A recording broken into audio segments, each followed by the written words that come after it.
Good afternoon. Um, uh, Spring has hit California. You can see that I am wearing one of my Hawaiian shirts, unlike the button-downs that I recorded the lectures in. So everything's feeling good. And in this video, I'd like to discuss a few questions that have arisen in the discussion forum and that I think may represent common misconceptions. First, I want to remind everyone to be aware of the types of things that we discuss: strings versus characters, and so on. Then I want to point out a subtle difference between an automaton accepting a string and accepting a language. And finally, there are a few interesting edge effects that we need to understand.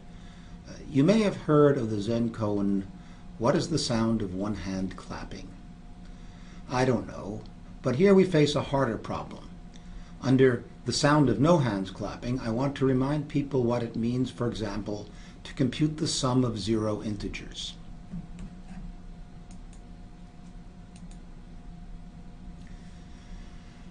We're familiar with types or classes from work with most any modern programming language. The things we talk about in automata theory also have types, and confusing one type for another is just as dangerous here as it is in programming. Two distinctions I want to emphasize today are, first, between characters and strings, and then between sets and the members of those sets. A string is a sequence of 0 or more characters. In most programming languages, double quotes are placed around a string, and single quotes around a character. The distinction is most important when the string is of length 1, because then it looks just like a character if you don't do something like double quote it to indicate its type. Most importantly, epsilon is the way we represent the empty string. In most languages, the way to represent the empty string is by double quotes with nothing in between them, like this. And I think most confusion occurred when people noticed that in an epsilon NFA, some arcs are labeled by the string epsilon, while others are labeled by input characters or input symbols.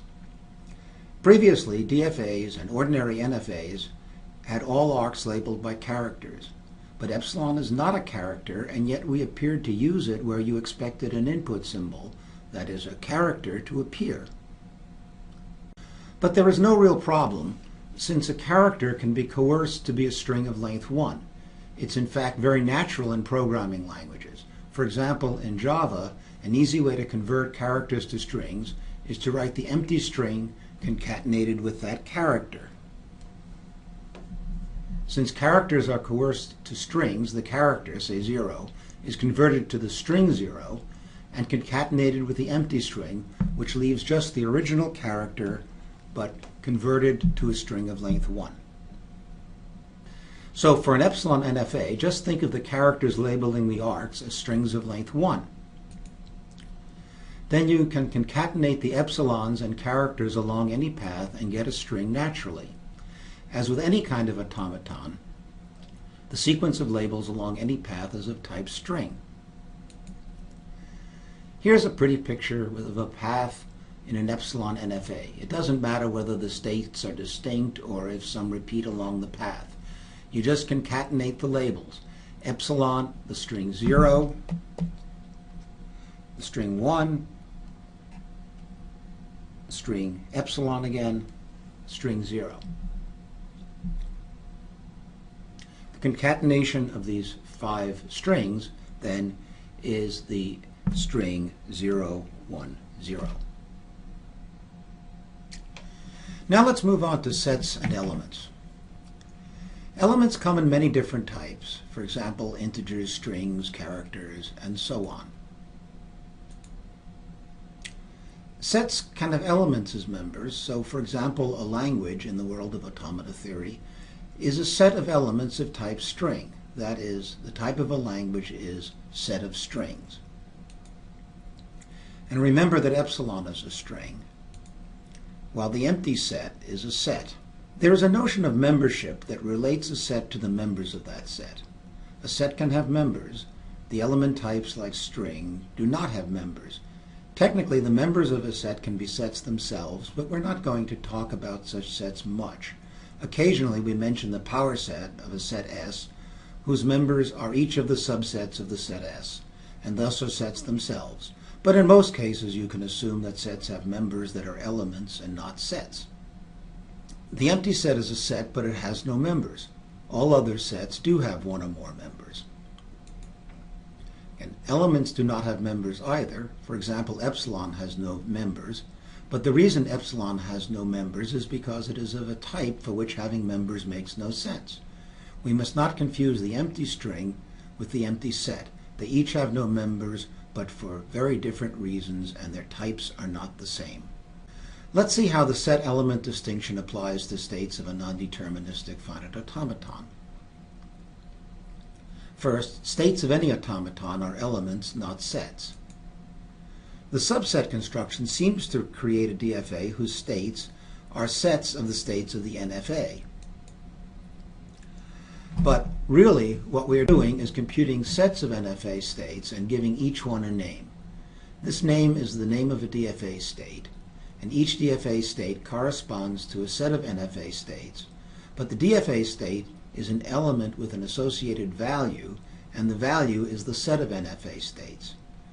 We can even use the set of NFA states as the name of the DFA state, but we should then understand the notation for the set. Like the set containing P and Q, this, is a string that is the name of a DFA state. Here's another point that has caused some confusion. Automata accept strings, the labels of the paths that lead from the start state to an accepting state. But we also said that an automaton accepts a language. This language is the set of strings that the automaton accepts.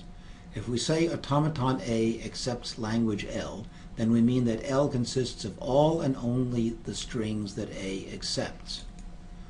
Thus, while the typical automaton accepts an infinite number of different strings, it accepts exactly one language, the set of strings that it accepts.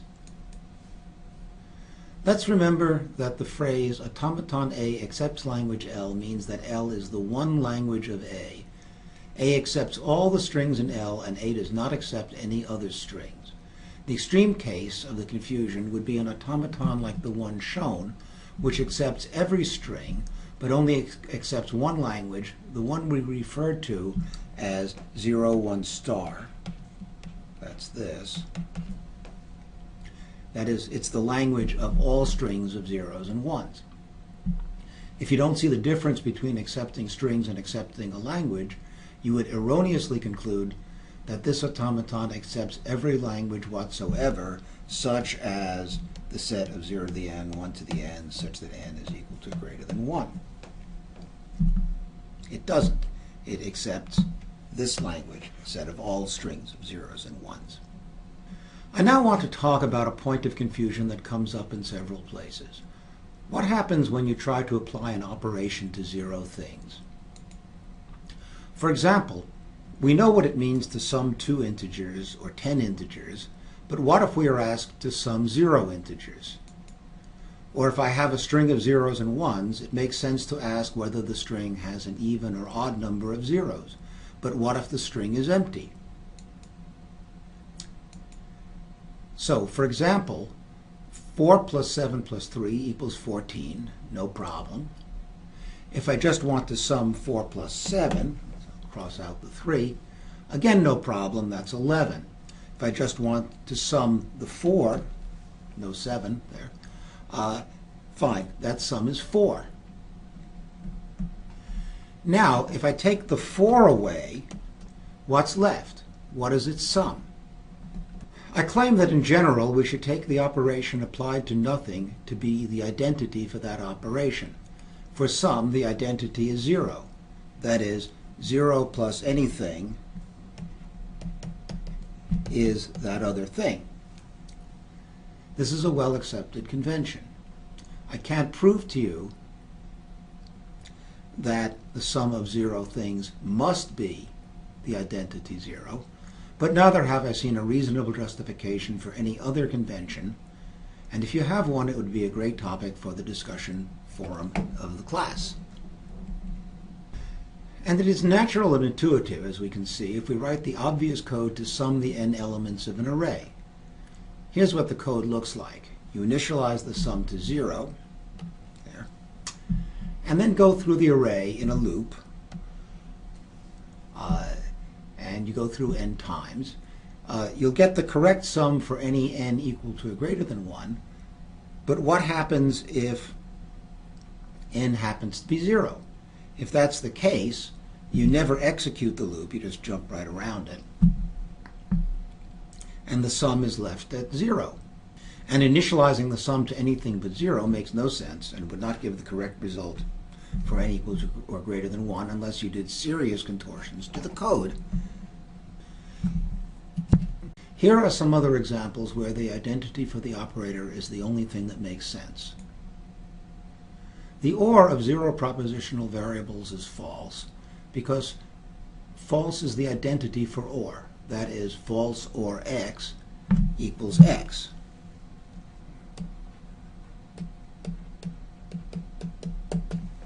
Similarly, the AND of no propositions is true because true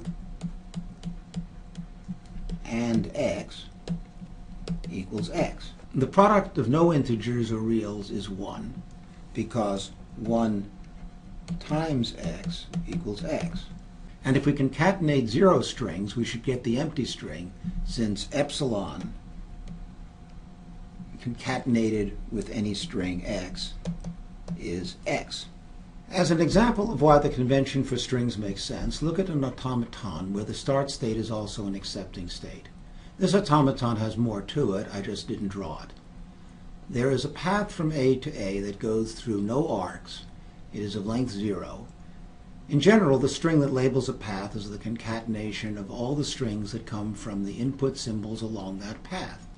Again, remember that the characters labeling the arcs are converted to strings for concatenation.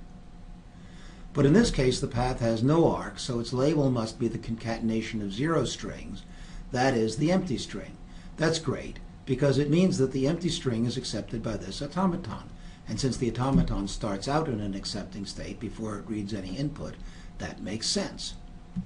Next, let's look at the question of whether 0 is odd or even.